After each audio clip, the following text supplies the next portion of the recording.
Hi hello నేను మీ Jukuri Mahesh high court advocate. మనం ఇప్పుడు డైనమిక్ ఇంజంక్షన్ గురించి డిస్కస్ చేద్దాం.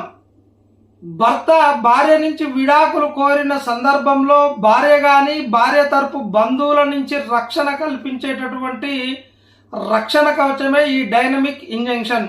ఈ డైనమిక్ ఇంజంక్షన్ ద్వారా వచ్చే లాభం ఏంటి అని అంటే, భార్య కానీ భార్య తరపు బంధువులు కానీ ఆ యొక్క భర్తకు సంబంధించినటువంటి కుటుంబ సభ్యుల మీద దాడులు చేయడం కానీ, లేదా మహిళా సంఘాలతో కలిసి వచ్చి గొడవలు చేయడం, ఇంటి ముందల ధర్నాలు చేయడం కానీ, అదేవిధంగా వారి ఆస్తుల్ని ధ్వంసం చేయడం కానీ, మీడియాకి వెళ్ళి సోషల్ మీడియాలో వారి గురించి ప్రచారం చేయడం కానీ, వారి వ్యక్తిగత విషయాన్ని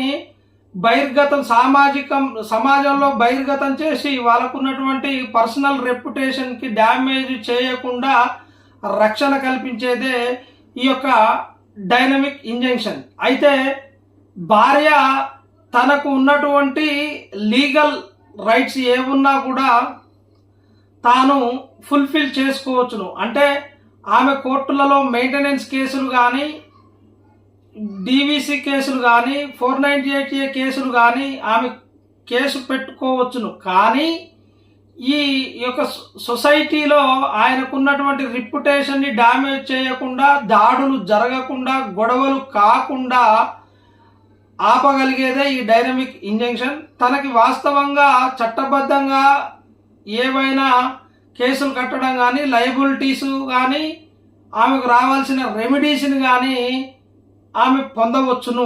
అయితే ఈ యొక్క డైనమిక్ ఇంజంక్షన్ ఇచ్చే సందర్భంలో భార్య తన ఇంటికి రాకుండా ఆపినప్పటికీ భార్యకంటూ ఒక నివాసాన్ని కల్పించాల్సిన బాధ్యత కూడా భర్త మీదనే ఉంటుంది.